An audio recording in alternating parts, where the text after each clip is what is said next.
back to my short maintenance and safety video series.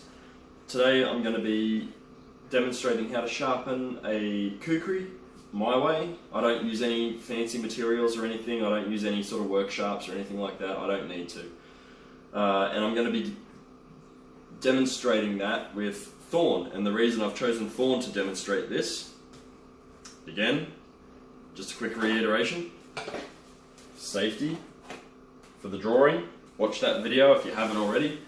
The reason I've chosen thorn is because it has a continuous curve. There's no straight portions to the blade, so a lot of people take issue with that. They go, how the hell do you sharpen that? You can't use a stone or anything, or you can, but it's really hard, it's really difficult. I don't actually use a stone. I don't use any kind of ceramic anything on these. All I use is one of these.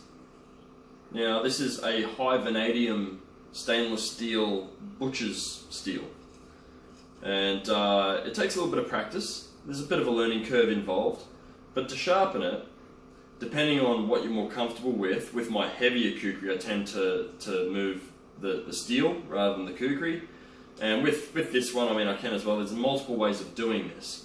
One way is to sit like this with the blade facing up, match the blade with the steel and just run it down like that. The other way, which is my preferred way, is I actually move both at the same time. It's just a weird thing I do. But I match the bevel and the cutting edge with the steel, and I just lightly run it along the blade. And I'll just use the weight of the kukri.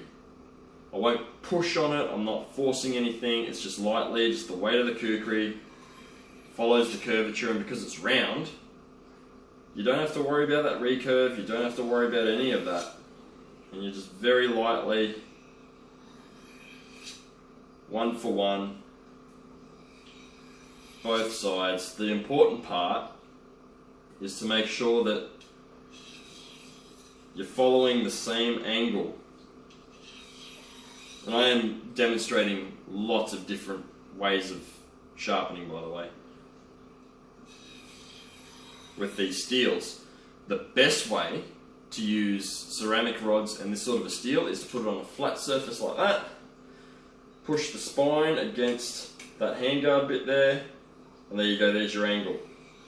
And you just work it down, both sides. That is the way that these were designed to work, and it works a treat. But if you're in the field and you're just standing up, you've got no sort of flat surfaces or stumps or anything around, you can just stand there like this and just lightly just follow that with the steel, however it is you can get it to work. Now, that's step one. This is a very fine grit steel. This isn't a diamond steel, it's just high vanadium stainless steel, that's it. It's an expensive one.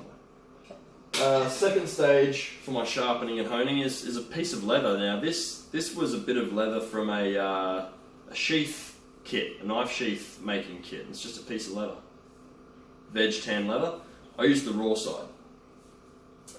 If I'm feeling really fancy, I'll put a polishing compound on it, and all I do, I'll just quickly check to see if the table's in frame. You can see where that leather's sitting. Alright, just a straight surface, and I'll just curl that around a little bit for the recurve, and I just put the blade on the leather and drag the edge away from myself and just push down a little bit and just follow the edge all the way along. Now, I fold it over the corner because I can use that rounded or sharp angle to push the leather into the recurve and follow it through. It might feel a little awkward at first, but it doesn't take very long at all. And I mean, it's not rocket science. You're not doing exact angles or anything like that. All you're doing is just polishing that blade a bit. The other way you can do it, which is the way I normally do it in the field, is I'll actually take my leather belt off. I don't have it here with me. Take it off, raw side facing up, and I'll stand on it with one foot and pull it really taut, really tight, and I'll just run the edge back and forth, up and down that leather belt. And that'll get it razor sharp. Steel, leather, done. That's it. If you roll an edge really badly, then I tend to use sandpaper with a phone book. But I've never had to do that. Not after I've received them. Once I've received my kukri and I've sharpened them up to how I like them, that's it. I've never needed sandpaper or a phone book. Just a steel and leather, and that's it.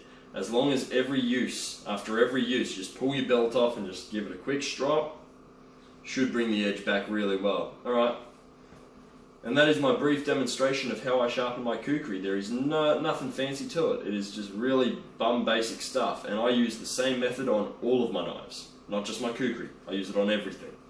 And they come, well, you saw how sharp my sundog was when I demonstrated that. I can demonstrate it here as well.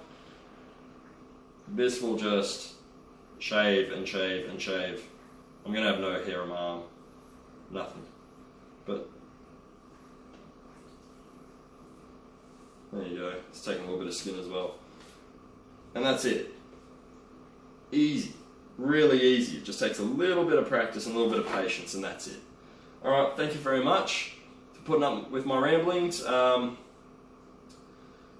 will conclude the video for now. I don't think there's anything else I want to cover in basic maintenance. If there's anything you want to know, chuck me a comment and I'll answer, and I might even do a video. Cheers.